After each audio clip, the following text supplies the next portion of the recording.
Kundarki block के अंतर्गत आने वाले गांव मालीपुर के कंपोजिट विद्यालय में समर कैंप का आयोजन किया गया, जिसमें बच्चों को योग, खेल, शारीरिक विकास और रचनात्मक गतिविधियों से जोड़ा गया। यह समर कैंप बच्चों के सर्वांगीण विकास को ध्यान में रखते हुए चलाया जा रहा है, जिसमें उन्हें न केवल पढ़ाई से इतर गतिविधियों से जोड़ा जा रहा है, बल्कि उनके मानसिक और शारीरिक स्वास्थ्य पर भी विशेष ध्यान दिया जा रहा है। समर कैंप के तहत अंतर्राष्ट्रीय योग दिवस यानी 21 जून के मद्देनजर बच्चों को योगाभ्यास कराया गया और योग के महत्व को विस्तार से समझाया गया। योग गुरु जयपाल सिंह ने बच्चों को विभिन्न योगासन जैसे ताड़ासन, भुजंगासन, वृक्षासन, प्राणायाम आदि सिखाए तथा बताया कि नियमित योग करने से शरीर स्वस्थ और मन शांत रहता है। उन्होंने कहा कि योग न केवल एक शारीरिक व्यायाम है, बल्कि ये जीवन को संतुलित और अनुशासित भी बनाता है। कार्यक्रम में खंड शिक्षा अधिकारी विकास खंड कुंदरकी श्री त्रिलोकनाथ, शिक्षिकाएं राखी अरोड़ा और नीतू कुमारी ने भी महत्वपूर्ण भूमिका निभाई। उन्होंने बच्चों को योग के अलावा स्वास्थ्य, स्वच्छता, नैतिक शिक्षा और सामूहिक गतिविधियों से जोड़ने का कार्य किया। शिक्षिकाओं ने बच्चों को समर कैंप के माध्यम से आत्मनिर्भर बनने और समूह में कार्य करना सिखाया, जिससे बच्चों में आत्मविश्वास का विकास हो। समर कैंप में बच्चों ने न केवल योग बल्कि चित्रकला, गीत, संगीत, हस्तकला और विज्ञान गतिविधियों में भी भाग लिया।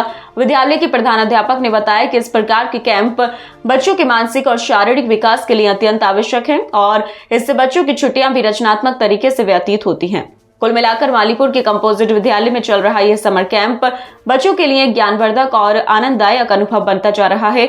आने वाले दिनों में और भी गतिविधियों के आयोजन की योजना बनाई जा रही है, ताकि बच्चों को एक समग्र शिक्षा का अनुभव प्राप्त हो सके।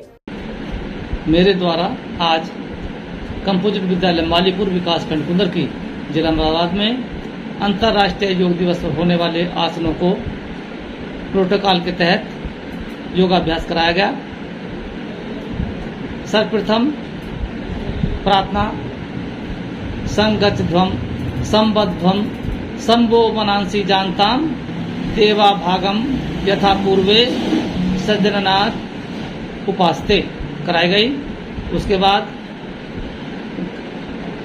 ग्रीवा संचालन, स्कंद संचालन, कटी संचालन व घुट्टा संचालन कराया गया। उसके बाद खड़े होकर कुछ आसन कराए गए, ताड़ासन, त्रिकोणासन, पादहस्तासन, त्रियक ताड़ासन आदि कराए गए। बैठ के कराए गए जाने वाले आसनों में भद्रासन, वज्रासन, उष्टासन, अर्धुष्टासन, शशकासन, वक्रासन कराए गए। उधर के बल लेटने वाले आसनों में मकरासन, सलावासन,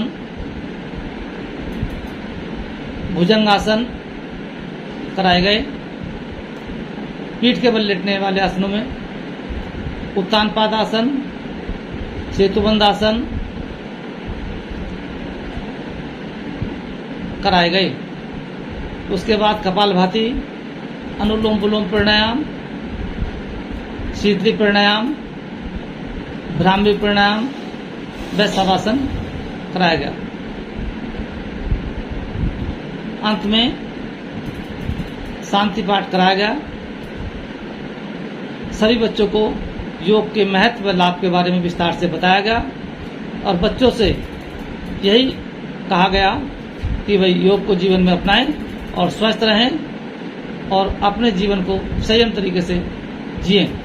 सभी लोगों से मेरा विनम्र अनुरोध है, निवेदन है कि वो जीवन में योग को अपनाएं और स्वस्थ रहें, मस्त रहें और दीर्घायु जीवन यापन करें। धन्यवाद।